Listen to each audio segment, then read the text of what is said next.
Hello les filles, bienvenue dans ce nouvel épisode de podcast. Je suis trop contente de vous retrouver cette semaine pour vous parler d'un sujet qui va peut-être un petit peu vous rentrer dedans, entre guillemets. Aujourd'hui, on va parler d'invisibilité, que ce soit dans votre business, mais aussi dans votre vie en général. Petit disclaimer avant de commencer, je vais sans doute utiliser des termes comme invisible, jalousie, comparaison, etc. et vous rentrer un petit peu dedans. Pour autant, ce ne sont pas des termes qui vont forcément vous définir. L'idée, c'est juste de mettre des termes un petit peu forts pour que vous compreniez la réflexion et où est-ce que j'ai envie de vous emmener. Pour autant, voilà, l'idée, c'est qu'on puisse avancer ensemble, que je puisse aussi vous apporter une réflexion la plus compréhensible possible, mais ne vous sentez pas heurté, ne vous sentez pas blessé, vexé ou autre. L'idée, c'est juste vraiment, encore une fois, de partager une réflexion, de grandir ensemble, de réfléchir ensemble pour aller vers nos objectifs, que ce soit des objectifs personnels, que ce soit des objectifs professionnels.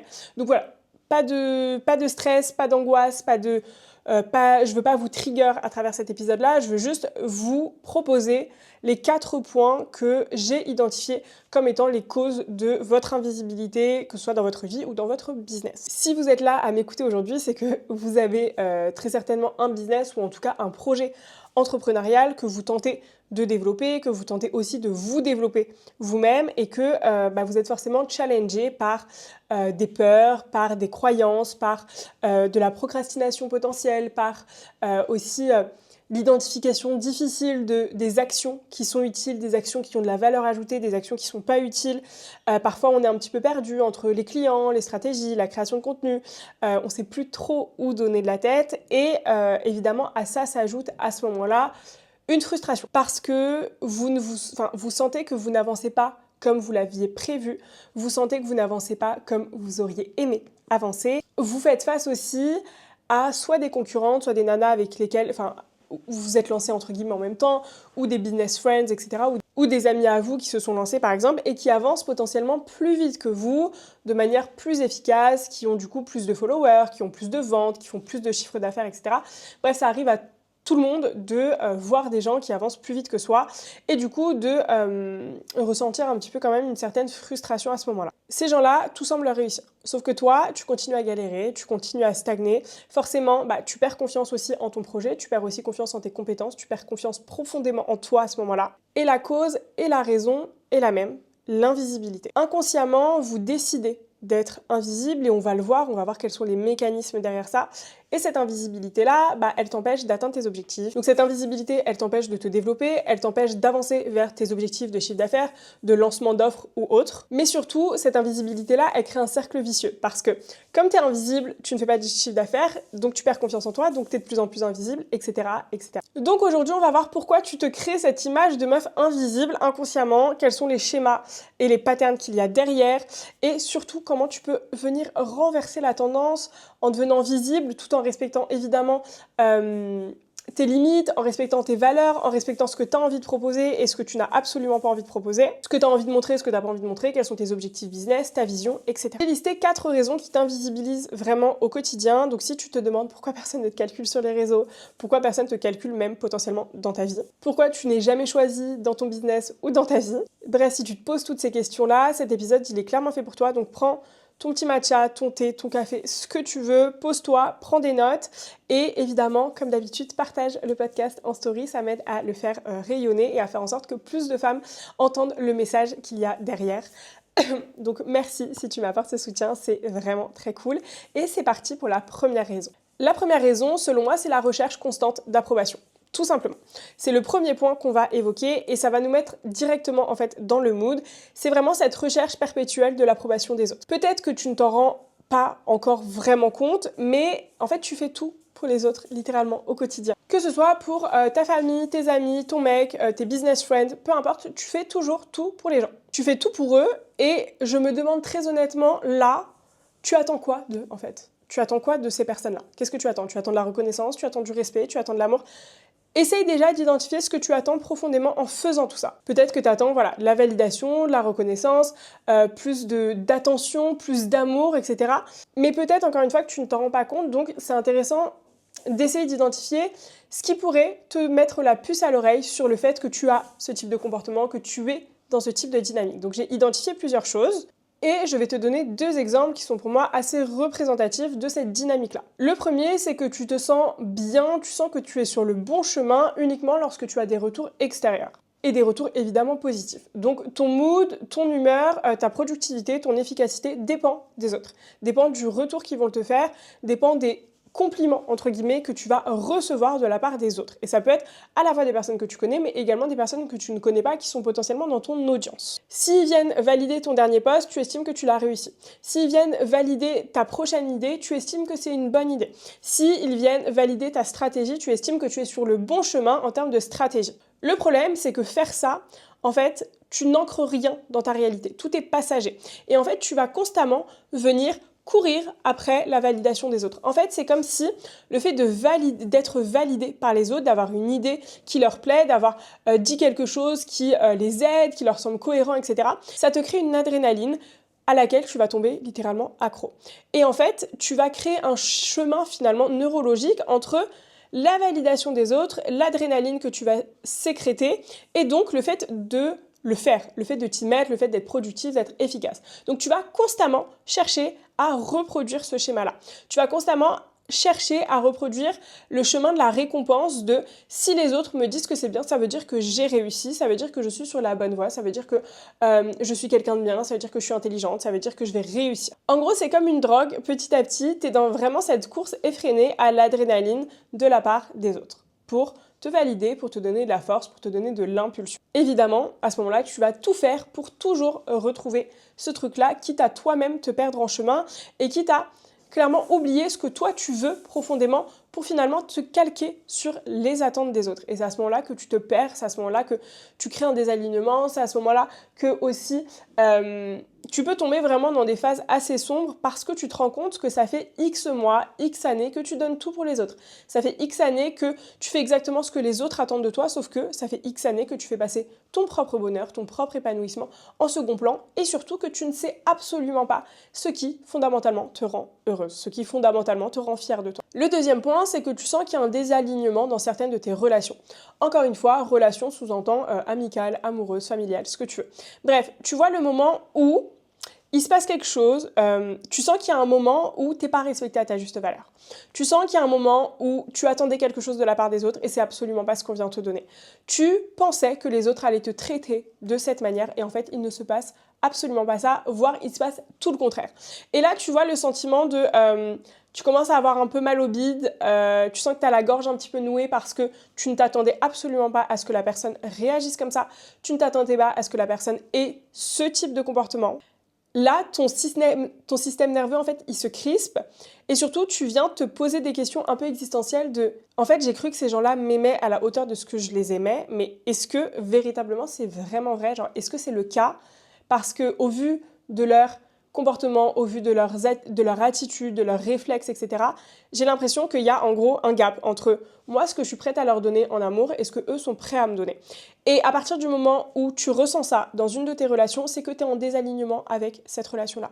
C'est que tout ce que tu as donné, ça ne correspond pas à ce que la personne est prête à te donner. C'est que tu as potentiellement trop donné pour essayer d'être accepté, d'être valorisé, d'être validé, d'être aimé par cette personne-là. Sauf que tu as tellement tout donné, tu as cherché constamment à mériter son amitié, son amour, son respect, peu importe. Tu cherches constamment à mériter l'amour des autres, à mériter le respect des autres. Et en général, à ce moment-là, tu ressens ce truc-là et tu sais que c'est sain et surtout tu sais que tu as raison. Et en fait, au lieu de partir, au lieu de confronter ou au lieu de juste te dire « Ok, j'ai compris en fait ce qui se passait et maintenant moi je vais me réaligner à la fréquence de la personne en face », au contraire, tu essayes d'en faire encore plus. Tu essaies de rendre encore plus service, tu essaies de t'adapter encore plus, tu essaies de faire en sorte, encore une fois, de redonner un maximum de choses à cette personne pour qu'elle t'aime. Parce que tu as le sentiment que t'as pas donné assez. T'as le sentiment que c'était pas suffisant. T'as le sentiment que tu n'as pas joué ton rôle. T'as le sentiment, en fait, que juste tu n'as pas donné suffisamment à la personne pour mériter son amour. Et ça crée de l'invisibilité parce qu'en fait, tu ériges les autres au-dessus de toi. Tu ériges la reconnaissance et la validation des autres au-dessus de ta propre validation, de ta propre reconnaissance, de ta propre fierté personnelle. Donc toi, tu te mets tout de suite en posture de petite chose qui doit rendre service, qui doit se plier en quatre, qui doit espérer que les autres vont la regarder, qui doit mériter que les autres l'apprécient, que les autres la valident. Et ça ça veut aussi dire que tu estimes que les autres sont plus intéressants, tu estimes que les autres ont plus de choses à dire. Et petit à petit, inconsciemment, tu vas t'effacer. Inconsciemment, tu vas moins prendre la parole. Inconsciemment, tu vas moins dire ce que tu penses. Tu vas outrepasser certaines de tes valeurs, certains de tes principes. Tu vas évidemment effacer donc ta manière de penser, ta personnalité, et tu vas t'invisibiliser au profit des autres. Et si tu es dans ce cas-là, personnellement, ça veut dire que dans ton business, lorsque tu parles de tes offres, personne ne te calcule.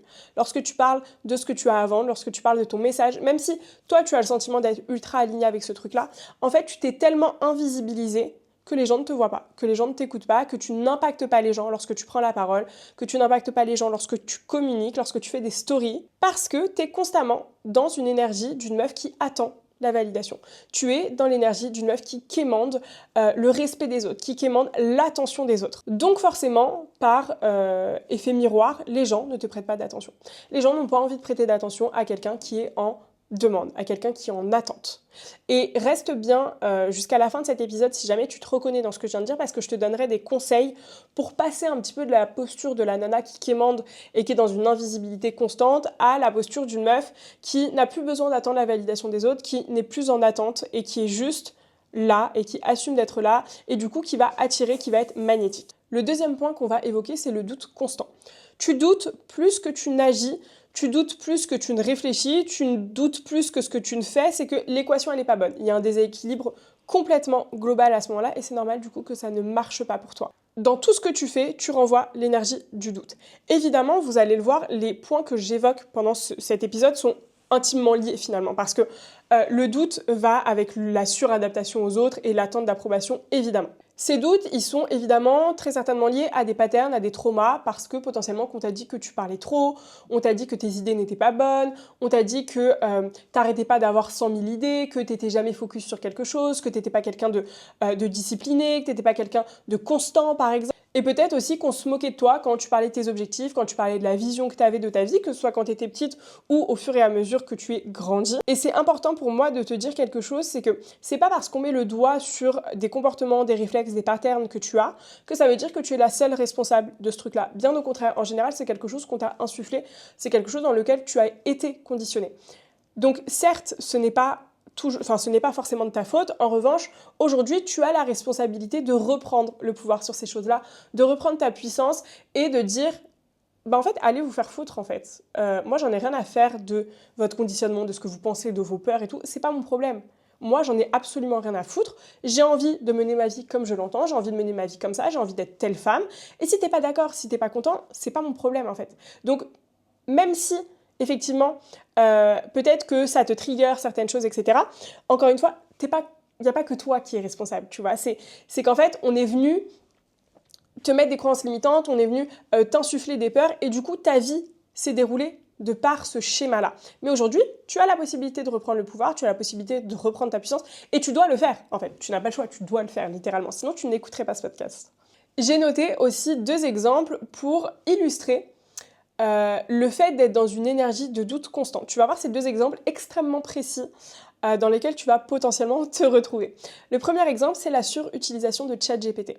Je sais que là, peut-être, tu es en train de me dire « What the fuck ?» genre, de quoi elle me parle? C'est quoi le rapport? Je vais t'expliquer. Quand tu veux faire un post, quand tu veux rédiger quelque chose, que ce soit un mail, une page de vente, une story, un post LinkedIn, peu importe, la première chose que tu fais, le premier réflexe que tu as, c'est d'aller sur ChatGPT et de lui dire « Donne-moi des idées de contenu, s'il te plaît, ChatGPT. » Et une fois qu'il t'a pondu des idées de contenu, tu lui dis « Très bien, est-ce que tu peux me rédiger telle idée de contenu ?» Et ensuite, tu copies, tu colles et tu postes. En gros, pour moi, ça correspond à l'art de fuir ses responsabilités et de fuir surtout le message que tu as envie de transmettre profondément.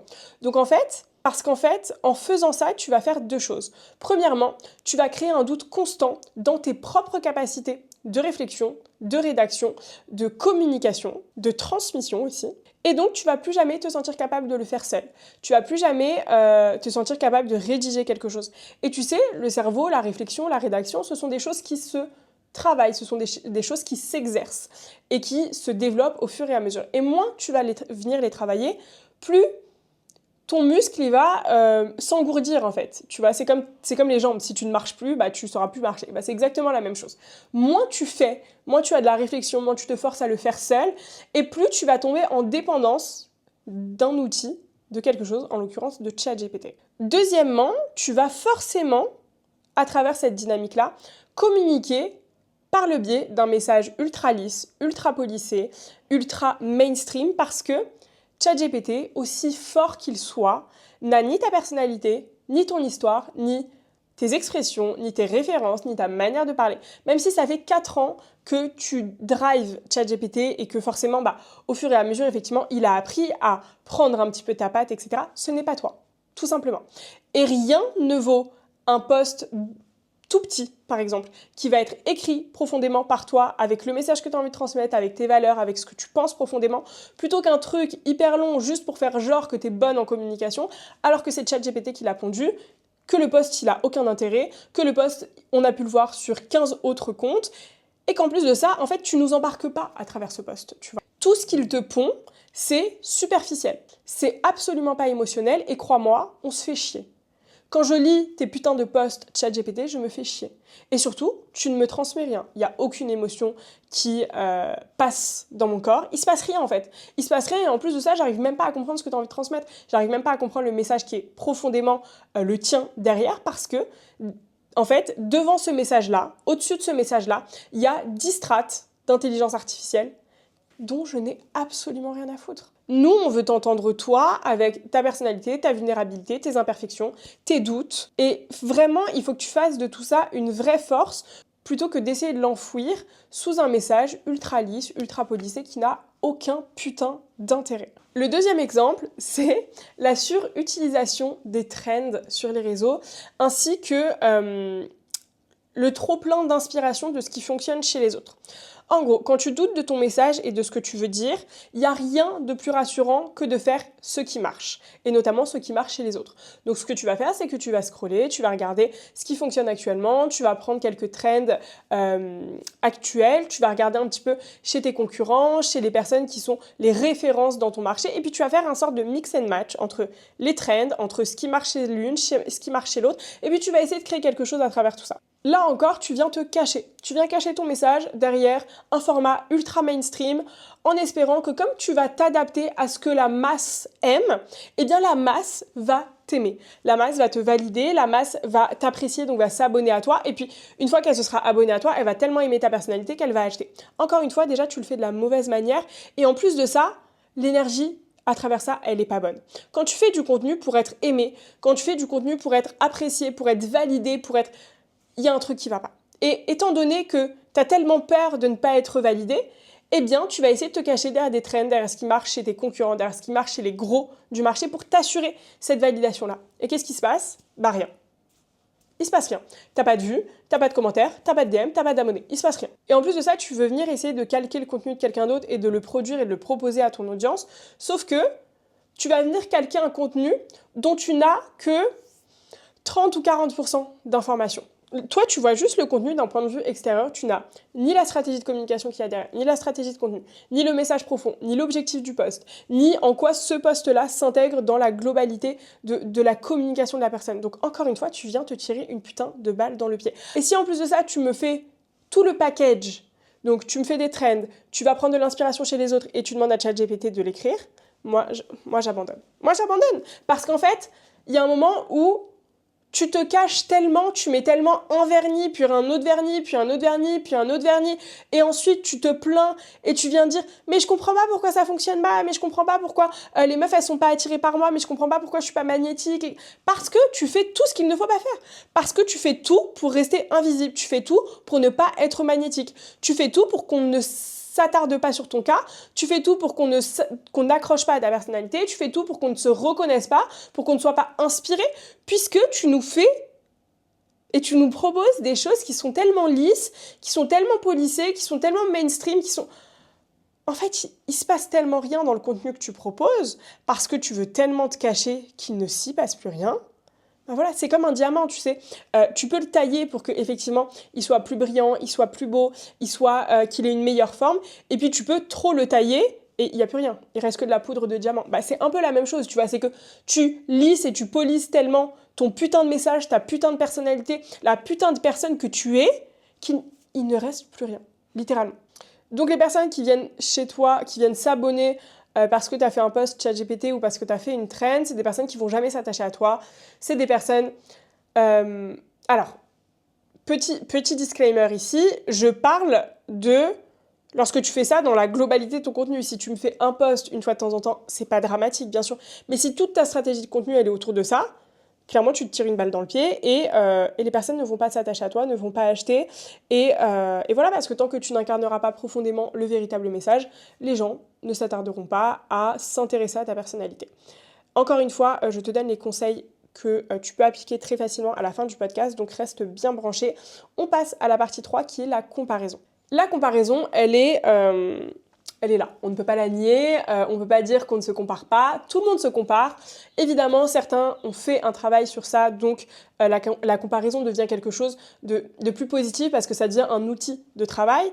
Mais quand tu vois des meufs avancer, aller vers leurs objectifs, etc., même si tu es quelqu'un de bienveillant, même si tu es quelqu'un avec des super valeurs, etc., peut-être que tu ressens une petite pointe de jalousie. C'est pas une jalousie qui est malveillante, mais c'est plutôt une jalousie de comparaison, en fait, en disant comment ça se fait que moi je travaille aussi d'arrache-pied et que moi ça marche pas tant que ça, et puis comment ça se fait que elle, ça fait que 2 mois ou 3 mois qu'elle est là et pour autant genre elle fait un chiffre d'affaires de ouf. Enfin, voilà, c'est un petit peu des questionnements qui sont ultra normaux. Je sais que tu culpabilises lorsque tu as ces questionnements-là parce que tu te dis je ne devrais pas être jalouse, je ne devrais pas être dans la comparaison de cette personne-là. Je sais que c'est quelque chose de mauvais pour moi, pourtant j'arrive pas à faire autrement. Et t'inquiète pas, c'est archi normal. En fait, c'est pas le fait que ces personnes-là avancent qui te frustre, c'est plutôt que ces personnes-là viennent mettre en lumière le fait que toi, tu n'avances pas comme tu le voudrais, que toi, tu n'es pas au stade que tu souhaiterais. Et donc, finalement, c'est pas les personnes sur qui tu viens mettre ton intérêt, sur qui tu viens mettre de la comparaison, de la jalousie, c'est plutôt sur la frustration dans laquelle tu es, peut-être sans t'en rendre compte, parce que tu sais que tu as un potentiel d'aller faire des trucs de ouf. Tu sais que tu as la personnalité pour impacter. Tu sais que tu as les compétences pour transformer. Tu sais que tu es capable de créer quelque chose de grand, de créer un mouvement, d'aider les gens, de les transformer, de transformer leur vie, de transformer leur rapport au travail. Bon, j'en sais rien. Mais tu sais que tu es capable, que tu as ce qu'il faut. Sauf que tu sais aussi, et tu arrives évidemment bien à identifier, qu'il y a un écart, qu'il y a une dichotomie entre ce que tu es aujourd'hui et ce que tu sais que tu es capable de faire. Et la comparaison et les gens qui mettent en lumière cette comparaison-là, ils viennent se nicher juste à cet endroit-là, entre la personne que tu es aujourd'hui et la personne dont tu as conscience que tu pourrais être, mais que tu n'atteins toujours pas. Et tu ne l'atteins toujours pas parce que tu restes dans l'invisibilité, parce que tu continues, encore une fois, à lisser ton message, à lisser ta personnalité, à ne pas oser dire ceci, à ne pas oser dire cela, à avoir peur de parler, à avoir peur de parler de tel sujet, à avoir peur de dire ça comme ça, à avoir peur de vexer les gens. C'est lourd, genre vraiment ça doit être très très lourd au quotidien d'avoir tant de choses à respecter. Vraiment, je ne sais pas comment tu fais pour ne serait-ce que faire un post en te disant dans le post, il faut que je parle de ça, mais il faut que je fasse attention à ça, mais il ne faut pas que je vexe un tel, mais il ne faut pas que je blesse cette personne, il ne faut pas que cette personne elle voit si... Wesh, genre, putain, toute la pression que tu te mets juste pour faire un putain de contenu que personne va calculer sur les réseaux sociaux, je comprends, très honnêtement, que tu sois frustré. Je comprends que tu sois fatigué, je comprends que tu aies le sentiment de stagner parce que c'est infaisable de créer un business qui a une partie communicationnelle qui est extrêmement importante. Dans ces conditions, c'est infaisable. Tu peux te demander pendant des minutes, des heures, des jours entiers ce que tu as fait de mal par rapport aux autres pour que toi, ça ne marche pas. Je te le donne en mille. La seule chose que tu fais mal, c'est que tu restes invisible, tout simplement. C'est que tu acceptes, encore une fois, de rester lisse pour pas paraître trop ceci, pour pas paraître trop cela. Et voilà, c'est que en fait, ce que tu fais de mal, c'est que tu acceptes la médiocrité. C'est que tu acceptes de ne pas faire plus. C'est que tu acceptes de ne pas sortir de ta zone de confort. C'est que tu acceptes de continuer à avoir peur et de continuer à être drivé par tes peurs. Donc, c'est juste ça, en fait. C'est que tu acceptes de rester la petite chose que les autres peuvent contrôler, la petite chose qui attend d'être validée par les autres. Et c'est tout. Parce que... très honnêtement, aujourd'hui, personne n'est meilleur que toi dans ce que tu fais. Et personne n'a plus à apporter que toi. Et personne n'a une meilleure personnalité que toi. Et personne n'a plus de capacités et de possibilités que toi. Absolument pas. C'est juste, encore une fois, toi qui te bloques parce que tu as décidé de trop respecter les autres. Mais il y a un moment où il faut que tu emmerdes les autres. Littéralement, emmerde les autres. Accepte ta vulnérabilité, accepte de montrer cette vulnérabilité-là aux autres, accepte de montrer que tu penses peut-être pas pareil que tout le monde sur certaines choses et que juste tu es à l'aise avec le fait de ne pas penser pareil que les autres et que tu es à l'aise avec le fait que ta personnalité, c'est ça. Et si les gens ne sont pas contents, on les emmerde, encore une fois. Le fait de vouloir correspondre à ce que les autres attendent de toi et de vouloir et de ne pas vouloir finalement tomber dans quelque chose d'un petit peu plus provoque où tu vas emmerder les autres, c'est exactement là où se niche l'écart entre la personne que tu es aujourd'hui et la personne que tu sais que tu pourrais être. Voilà, la comparaison, elle vient uniquement de toi, elle vient uniquement de ce qu'il y a à l'intérieur, de ce qui te frustre intérieurement, de ce qui fait que tu stagnes aujourd'hui. Les autres ne sont que la mise en exergue finalement et la lumière sur ce que tu penses intérieurement et le discours interne que tu as. J'ai l'impression de te mettre bastos sur bastos, je suis vraiment désolée, mais je pense que je suis là pour ça. Voilà, très honnêtement, je pense que je suis là pour ça, et si tu écoutes ce podcast, c'est parce que tu devais l'écouter. Voilà, tout simplement. On passe au dernier point, qui est la petitesse. Le fait de voir petit, le fait de penser petit. Encore une fois, tous les éléments de cet épisode sont liés et c'est important en fait que tu les aies tous en tête pour comprendre comment le schéma et le système interne que tu as et que tu subis aujourd'hui se crée et surtout t'impacte dans ton business, dans ton développement business, mais aussi dans ton développement personnel. Je sais que la petitesse, c'est quelque chose qui peut paraître un petit peu abstrait, mais je vais essayer de te l'expliquer de la façon la plus claire possible en te montrant encore une fois des exemples de quand tu penses trop petit par exemple et que du coup tu vis aussi petit par conséquent. Évidemment, on vit uniquement ce qu'on pense être vrai, ce qu'on pense être réel. Donc dès que tu penses petit, tu vis forcément par conséquent petit. Être petit, c'est par exemple quand tu vas faire tes objectifs de l'année, tes objectifs du mois, ce que tu veux. Bah, au lieu de noter 10 000 euros, tu vas noter 3 000 euros parce que tu as peur que si tu notes 10 000 euros et que tu ne l'atteignes pas, eh ben t'es une grosse merde. Voilà. T'as peur de ça. T'as peur aussi de donner de la réalité, de la véracité à un objectif qui te semble être important, qui te semble être difficile. Et donc, tu vas venir te rassurer. Tu vas venir te cajoler, te câliner, et puis tu vas écrire 3 000 euros plutôt que 10 000, par exemple. C'est aussi venir conforter les gens. Par exemple, de ta famille qui te disent « Alors, comment ça va, ton petit business ?» Et toi, tu réponds « Bah, ça va, ça va. » Bah non, ça va pas en fait, parce que mon petit business, c'est pas un petit business, ok ? Mon petit business, c'est quelque chose qui me tient à cœur, c'est quelque chose qui me permet d'impacter des gens, c'est quelque chose qui me permet de transformer des gens, et c'est pas un petit business. Et t'as beau être mon oncle, t'as beau être ma tante, t'as beau être ceci, cela, je t'emmerde. Voilà, ce n'est pas un petit business, je suis en train de monter une entreprise, et je suis chef d'entreprise, j'entreprends quelque chose. Même si tu n'as pas la volonté de faire 500 000 euros, même si tu n'as pas la volonté d'employer des gens, tu entreprends un projet. Et ça, c'est déjà beaucoup plus important, beaucoup plus fort, beaucoup plus impactant que toutes les personnes qui te disent « Bah alors, ton petit business ». Donc arrête de conforter les gens en disant oui lorsqu'ils te demandent « Ça dit quoi ton petit business ?» parce que ce n'est pas un business. Donc viens confronter les gens et explique-leur vraiment, avec tes tripes, pose ce que tu as à poser sur la table et dis-leur « Non, ce n'est pas un petit business, c'est un projet entrepreneurial et à travers ce projet-là, j'ai envie de faire ça, j'ai envie de faire ça, j'ai envie d'apporter tel changement, j'ai envie d'apporter tel impact. Et j'accepte pas que tu vois mon projet comme quelque chose de petit. » Tout simplement. Tu n'es pas obligé d'être dans le conflit, tu n'es pas obligé d'être dans la confrontation. C'est juste venir expliquer et faire prendre conscience aux personnes en face de toi que tu n'es plus petite. Tout simplement. Et c'est aussi, par exemple, venir minimiser tes objectifs ou ta vision lorsque tu en parles aux autres parce que tu as un petit peu honte, tu as un petit peu peur. C'est aussi avoir peur de venir exposer ton prix. Donc, dès que tu es en face d'un prospect, au lieu de juste exposer ton prix, bah, tu vas venir tout de suite parler des facilités de paiement ou d'à quel point tu peux t'adapter dans le projet, etc. Tout ça, pour moi, c'est voir petit. Ça passe évidemment aussi par plein d'autres petites actions. Par exemple, ne pas lire parce que tu estimes que tu n'as pas de retour sur investissement, de te poser et de lire un livre de développement personnel, de business, peu importe. Avoir peur de te former parce que pareil, tu n'as pas de visibilité sur le retour sur investissement. Faire de petites actions plutôt que d'essayer de prendre des actions qui sont vraiment grandes, qui sont vraiment massives parce que tu estimes que, tu sais, tu as des steps. En fait, tu estimes qu'aujourd'hui, tu es là, donc tu dois faire des actions qui sont alignées à ça, alors que tu peux être là et faire des actions qui sont alignées à ça. Tu as le droit, on est bien d'accord. Sauf que tu vois petit, donc tu restes dans ta condition de petite meuf qui a un petit business, qui fait de petites actions. Et le problème, c'est que lorsque tu restes dans une petite manière de penser, avec des petits objectifs, avec une petite vision, avec un petit contenu, tu viens envoyer un message et des signaux de faiblesse en fait, et de petitesse à ton cerveau, qui va venir associer la visibilité, les grandes actions, les grands investissements, la grande affirmation de soi, comme quelque chose d'ultra dangereux. Donc il va venir te protéger par rapport à ça et il va naturellement rester dans quelque chose de petit constamment. Donc forcément, tu te bloques dès le départ.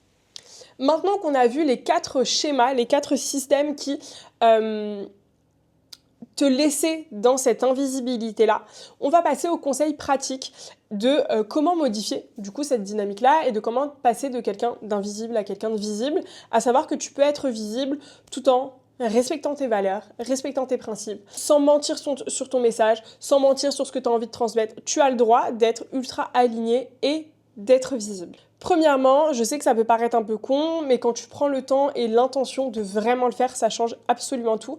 Célèbre chacune de tes actions qui t'amènent vers quelque chose de plus grand. Chacune de tes micro-victoires. Vraiment, moi, je me suis retrouvée il y a pas très longtemps, du coup, dans un schéma où c'était un peu compliqué, où je retournais dans une sorte d'invisibilité sans le vouloir. Enfin, inconsciemment, je le voulais, mais bon, on s'entend. Et c'est justement au moment où je reprenais le podcast. Donc, j'ai décidé de littéralement célébrer le fait que j'avais publié un nouvel épisode de podcast. Alors que c'est quelque chose qui était un peu la norme pour moi à un certain moment. Mais étant donné que là, c'était une période qui était compliquée, j'ai décidé de célébrer le fait de reprendre le podcast. J'ai décidé aussi de célébrer les écoutes que j'avais eues sur le podcast, même si elles étaient moins nombreuses qu'il y a quelques temps, parce que forcément, j'ai fait une pause, etc. J'ai décidé d'écrire dans mon carnet que je célébrais le fait d'avoir publié, je célébrais le fait d'avoir eu tant d'écoutes. Et vous savez, je me suis fait un petit moment où j'écrivais dans mon journaling, j'avais une boisson à côté de moi, il y avait une petite bougie, il y avait une musique de fond, enfin tout un moment vraiment cocon où j'envoyais des messages hyper positifs à mon cerveau en lui disant déjà bravo, tu vois que tu peux le faire et surtout je te félicite de le faire, donc continue en fait. Vous savez, c'est comme, je sais pas si je peux dire ça, bon on s'en fout, c'est comme les hommes en fait, voilà. Un homme, quand tu lui demandes de faire des efforts, pour qu'il continue à faire des efforts, dès qu'il fait un mini effort, il faut que tu lui dises « Oh, mais merci mon cœur, je suis trop contente, tu sais pas à quel point ça me fait plaisir, je suis trop fière de toi que t'aies fait ça. » Et ça va lui donner de la force. Je dis un homme, mais je pense que c'est les humains de manière générale, on est bien d'accord. Mais en fait, c'est la même chose. Il faut que tu fasses ça dès que tu fais la moindre micro-action qui t'emmène vers quelqu'un, enfin vers ta version de toi plus visible, plus forte, plus alignée, plus ancrée, plus identitaire, il faut que tu le célèbres. Deuxièmement, éloigne-toi des gens qui te font sentir petite. Les gens qui te font sentir que tu dois venir mériter leur amour, mériter leur respect, mériter leur attention, que tu dois mériter d'être aimé par eux. Il faut absolument que tu t'éloignes de ces personnes-là. Je te dis pas qu'il faut que tu coupes les ponts. Je trouve que c'est un conseil qui est extrêmement difficile, qu'on donne beaucoup dans le développement personnel, etc. Mais je trouve que c'est ultra difficile et très difficilement applicable selon les situations. En revanche, le fait de t'éloigner, de prendre tes distances et juste de donner aux autres ce qu'ils acceptent aussi de te donner, tu viens rééquilibrer aussi la relation, tu viens rééquilibrer aussi les énergies et tu viens rééquilibrer toi aussi ton système nerveux par rapport à ces relations-là. Donc si tu vois que la personne, elle ne renvoie pas ce que toi tu lui donnes, c'est pas grave. Au lieu d'espérer et d'attendre à tout prix que la personne augmente son investissement auprès de toi, toi, tu vas juste baisser le tien à la hauteur de ce que la personne te donne. Et c'est tout. Ça te permet un petit peu de faire un tri, certes, de prendre un petit peu de recul, de prendre un peu de distance dans ces relations-là, mais ça te permet surtout d'envoyer un message extrêmement fort à toi et à ton cerveau en disant « Je ne suis pas petite et je n'ai pas à m'adapter aux gens, je suis sur le même pied d'égalité que les personnes. Je n'ai pas à faire plus, je n'ai pas à essayer de mériter plus, je me mets juste sur le même pied d'égalité que ces personnes-là parce que je suis la personne la plus importante de ma vie. Et ce n'est pas aux autres d'être au-dessus de moi. Troisième conseil, essaye de créer le maximum de choses avec ta tête et uniquement ta tête. Tes réflexions, ta façon de penser, ta personnalité, ce que tu vas vivre au quotidien, etc. Tout ça, ça suffit pour créer du contenu. Tu n'as pas forcément besoin de t'aider, d'IA, d'inspiration, etc. Tu as le droit de le faire et si tu le fais bien, si tu le fais correctement, c'est un banger, c'est un gain de temps extrême, etc. Mais ce n'est pas à lui ChatGPT. Tu sais, genre, on ne dit pas son nom, quoi. Bon, bref. C'est pas à lui de raconter ton histoire, c'est pas à lui de raconter tes réflexions, tes anecdotes, ton storytelling. Tout ça, c'est à toi de le faire vivre. C'est à toi de l'apporter, c'est à toi de l'impulser à travers ton contenu. Et vaut mieux que ce soit fait de manière un petit peu maladroite et qu'on suive ton avancée, plutôt que ce soit fait de manière mécanique, de manière, encore une fois, hyper lisse, de manière limite extrêmement rigide, etc. Vaut mieux que ce soit imparfait plutôt que ce soit trop mécanique, crois-moi. Tout ça, tu l'as déjà en toi, tu es largement assez intelligente, assez pertinente, assez impactante pour créer du contenu qui est vraiment magnétique, qui a vraiment de l'intérêt, qui transmet vraiment de la valeur sans aide de ChatGPT. Avant-dernier conseil, arrête de trouver de l'inspiration uniquement sur les réseaux sociaux. Et encore pire sur le réseau de tes concurrents, évidemment. Sors de chez toi, lis des choses qui n'ont rien à voir avec ton business, va dans des expos qui n'ont rien à voir, parle avec des gens qui ne sont absolument pas dans ton cercle, regarde des documentaires, fais en sorte d'ouvrir vraiment ton état d'esprit, fais en sorte d'ouvrir ta capacité à avoir de la réflexion, ta capacité à faire des liens entre différentes notions, entre différents arts, etc. Prends de l'inspiration, certes, ça c'est hyper important, mais arrête de la prendre uniquement sur les réseaux. Ouvre-toi, voilà. Sors, va voir d'autres choses, va voir ailleurs. Essaye de sortir un petit peu de ton microcosme dans lequel tu t'enfermes depuis X temps. Vraiment, va voir d'autres choses, c'est essentiel. Et dernier conseil, si jamais tu fais ce travail sur toi, si jamais tu sens que ça va mieux, mais que tu continues à te comparer à certaines personnes et que tu sens que ces personnes-là, elles te triggerent trop, que c'est trop compliqué, bloque-les. Tout simplement. Arrête de te prendre la tête, restreins-les si jamais tu veux pas les bloquer. On a plein de possibilités aujourd'hui pour arrêter de voir la gueule de quelqu'un sur les réseaux, donc fais-le. N'aie pas le sentiment que tu es faible, bien au contraire, c'est juste prendre tes responsabilités sur quelque chose que pour l'instant tu n'arrives pas à maîtriser avec un outil que tu as à portée de main, donc fais-le. Voilà pour cet épisode qui était ultra long. J'espère qu'il t'a plu, j'espère que ça a pu te faire comprendre certaines choses. J'espère que je ne t'ai pas trigger sur des trucs, vraiment... L'idée, c'est pas d'être méchante, c'est pas de te pousser dans tes retranchements, c'est juste de te faire comprendre certaines choses, de te faire prendre conscience de certains schémas, de certains systèmes et surtout de te faire comprendre qu'il y a des solutions et que tu peux les faire et surtout que le pouvoir de changement, il est entre tes mains et que tu as la capacité et la possibilité de le faire. Voilà, donc pense encore une fois à partager cet épisode dans ta story si ça t'a plu. N'hésite pas également à m'écrire en DM pour me donner ton avis. Encore une fois, je serais ravie d'en discuter avec toi. Je te fais des gros bisous et je te dis à la semaine prochaine.